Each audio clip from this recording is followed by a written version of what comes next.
recording my process for my paintings. Right now, I have a bunch of canvases that need to be prepped, but I don't have the exact stuff I want to prep them. There's a bunch of different ways you can prep your canvas. I'm planning on doing several black and white paintings, and the canvas is already white. However, it's not gonna look like smooth, like professionally done, especially because I'm doing some smear work, unless I prep it with some white paint. Ideally, I would have like gesso or paint thinner in addition to my heavy body acrylic. If I also had some no, I really, really don't like using cheap acrylic paint like as a base. I never think it's worth it. It's mostly water. So like the only time I use cheap acrylic paint is like if I'm changing the color of one of my nicer paints. So this is the brand that I use. I think I got this one specifically from Amazon, but the other brand that I use for like smaller is the Liquitex Professional. Has to be professional. I see so many artist posts on here saying that Liquitex Basics is like good for beginners. In my opinion, Liquitex Professional is not good for beginners because it's gonna make you think that your paintings are bad because it's just not the same at all. So right now I'm literally just rubbing some white with a glove. And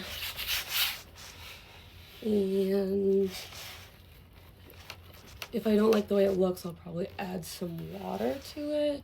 If I had a spray bottle, that would be ideal, but I'm very type B when it comes to art.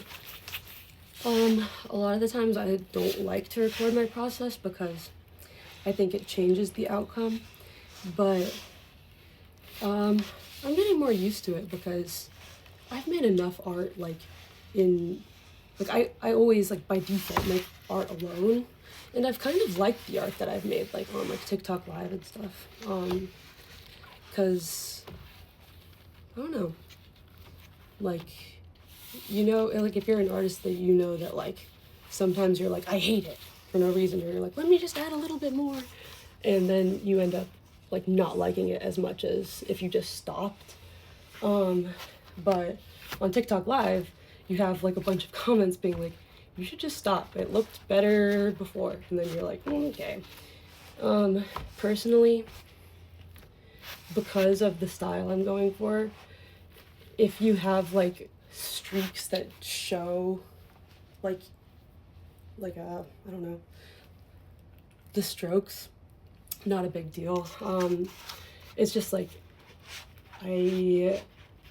personal philosophy, but also kind of like a general rule. It's like you don't want any blank canvas, and if you're doing something with a white background, that's fine. You still don't want blank canvas, like especially if you're doing a textured piece, which I am. And I'm pretty like intentional about the way my hand is moving. Like even though it looks a little bit random, like I'm making sure that the texture I want is there. Cause yeah.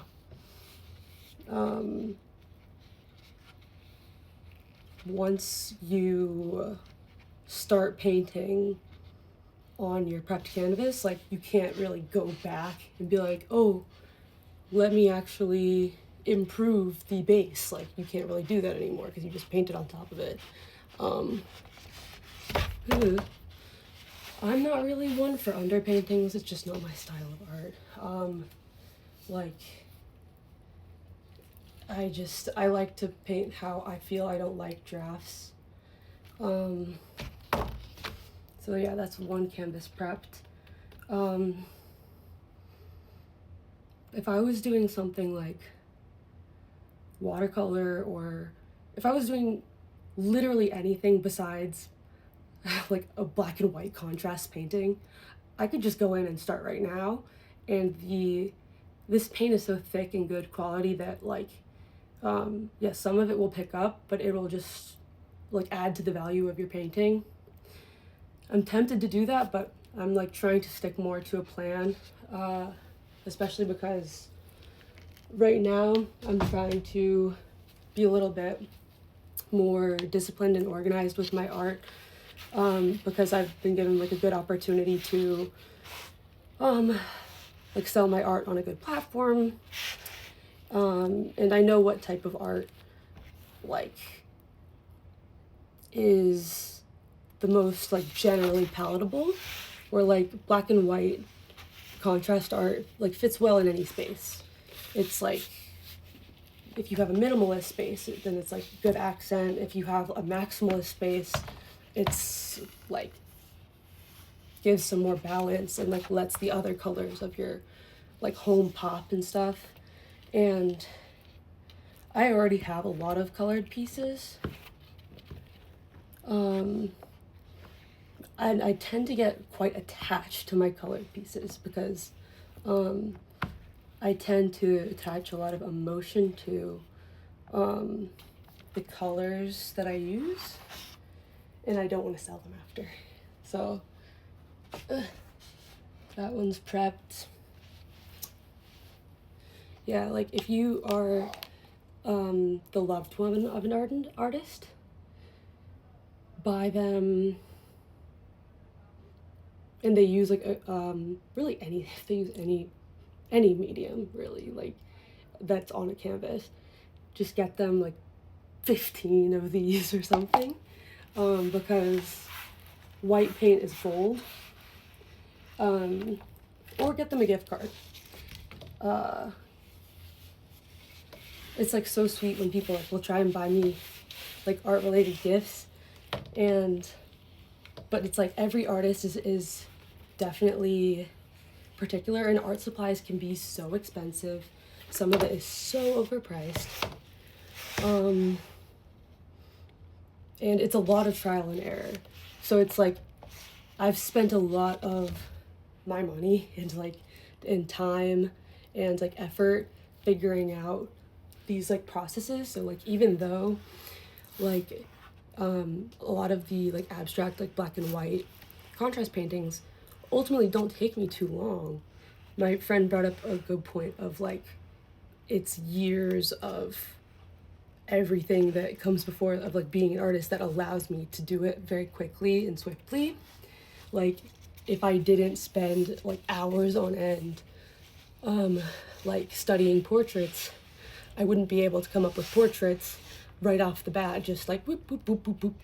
But so yeah, it's like that whole debate of like, oh, like I can make you a logo, it'll cost $400 or something, and then the person's like, why can't you just have an hourly rate? And it's like, why would you charge me, or like why would you like incentivize me taking longer to make the logo? Like how long it takes me doesn't really have anything to do with it, because the hours that you put in are before, like when you're coming up with a logo and stuff like that, or like design. A lot of artists, like, because I've made logos for companies too, where like you kind of know off the bat, you might do some trial and error, but sometimes you just strike gold and you're like, this one's it. And or like you can come up with like 4 different concepts really quickly and then present it to your person. That doesn't mean you shouldn't pay them because it only took them 5 minutes. Like it's years that go into that before. But yeah, I don't know if you can see the texture, but yeah, that's intentional for me. If you wanted it to be smooth, that would be more like sanding, gesso, like watering the paint down. But I'm going for a textured piece, so I'm just gonna let these dry and then come back for part 2, I guess, process.